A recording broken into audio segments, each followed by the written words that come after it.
Call of Duty's annual release usually stands as a benchmark for what other first-person shooter games try to emulate from a technical perspective. And while I'm not super great at the game anymore, how does it run on some budget Intel hardware? Most of the time pretty decently, but sometimes kind of questionably.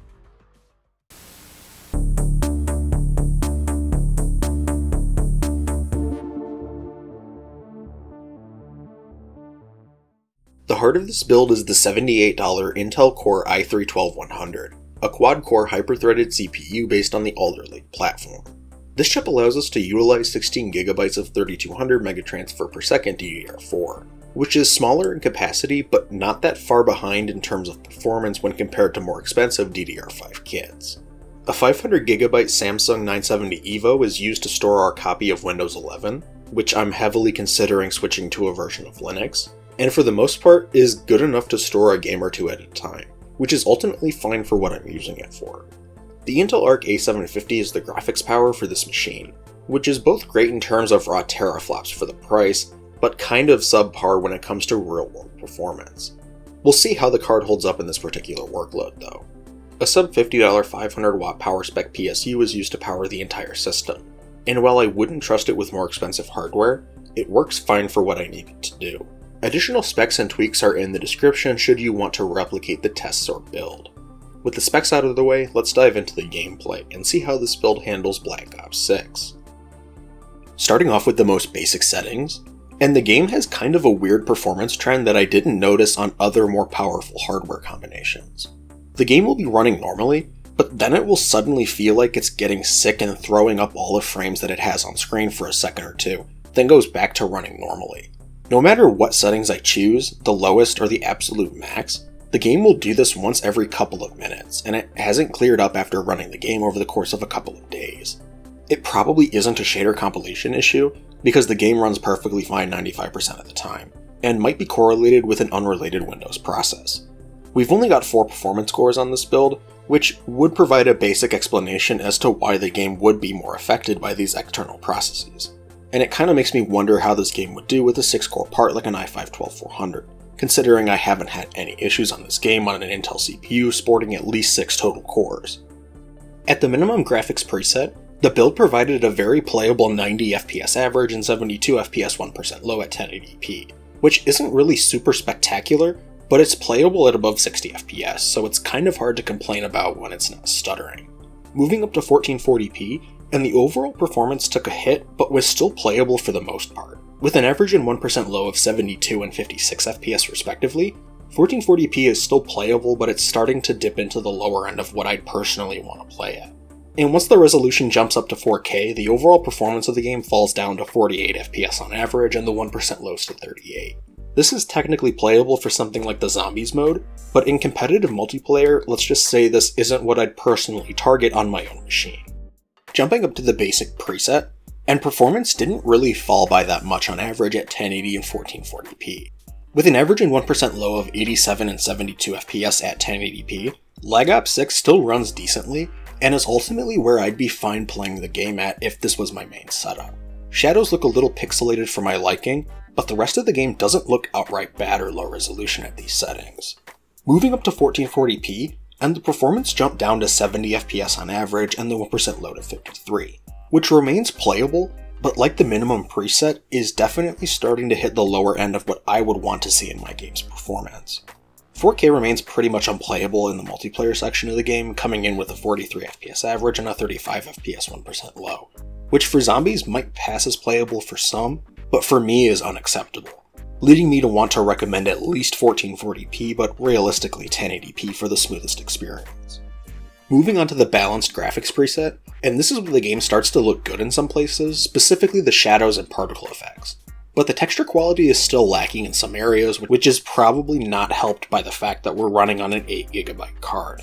At 1080p, the system returned an average and 1% low of 81 and 66 FPS respectively, which is still playable even in some of the rougher areas, but performance is definitely taking a small but noticeable hit as opposed to the minimum preset.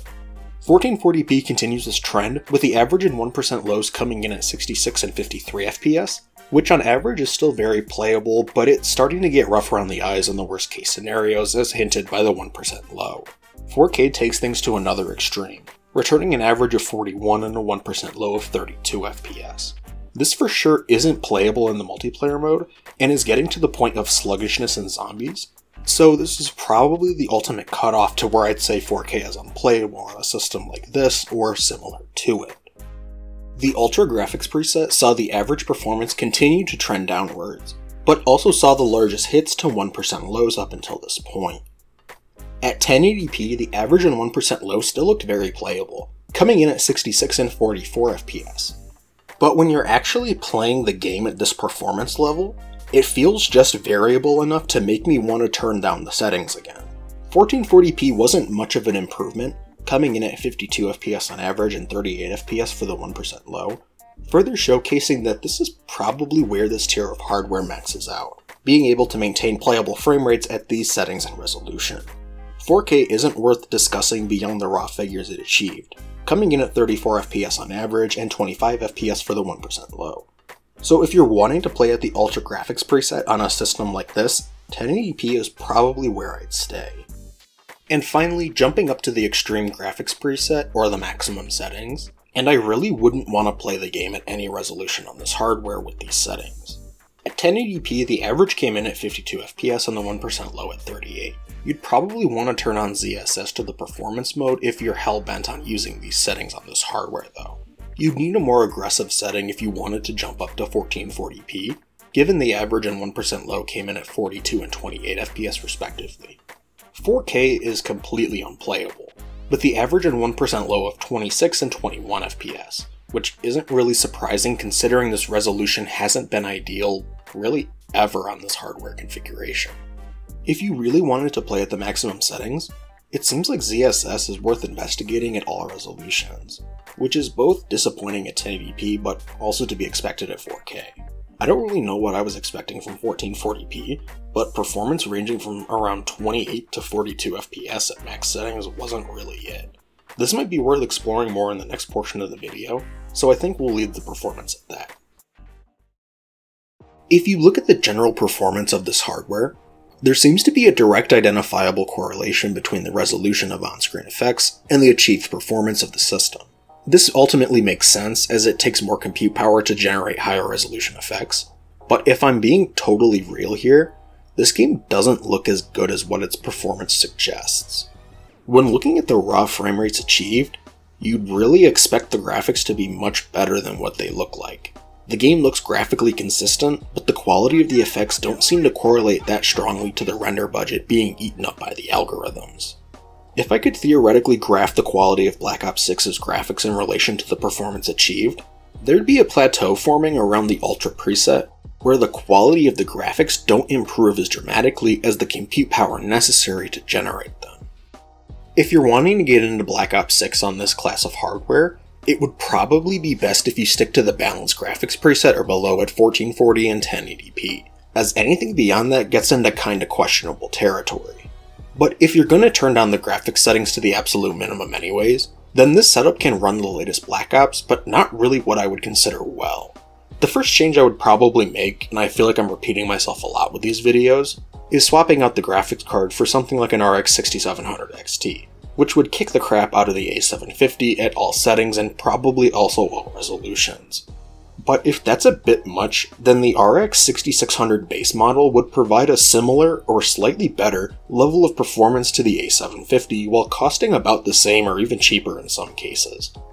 The CPU is also worth checking out, as the 4 cores in this machine seem to hold it back when random Windows processes start up and hog a core for a second or two. This is what I'm assuming was causing those weird moments earlier, where the game would stutter and get very choppy, because the fix to this is just introducing additional cores. I turned off the E-cores on my 14700K and didn't see any of the same stuttering issues. Locked the chip to only run across 4 cores and 8 threads, and now I've got the exact same stuttering problem on another machine. The fact that you can replicate it this easily is both kind of cool and kind of disappointing, because it means that quad-core systems are just going to struggle to run this game. If you're wanting to get into BO6 at the most competitive frame rates, you'd probably want at least an i5-12400 or a Ryzen 5 5600 from AMD, so that Windows tasks can map to the extra threads, leaving 4 or more P-cores open to run the game. but ideally you'd want to have a configuration similar to something like an i5-12600K, with 6 performance cores and 4 efficiency cores, allowing the operating system to just run the processes on the extra circuitry. I wish Battle.net supported Linux, because then we could take this game to an OS with less overhead. But if you're looking for something that will work and can push frames to a display, then this $500 configuration will work, but there are some areas where I'd optimize it. So thank you for watching, and if you enjoyed, don't forget to leave a like and subscribe, and click the bell icon so you'll be notified about all our future uploads. Let me know what you guys think about how this build performed. I'd probably stick to a mixture of competitive and ultra settings, specifically the shadows and textures, just because those saw the most noticeable decline in quality. But besides that, that's all I really have to say on the matter. So thanks again for watching, and I'll catch you in the next video.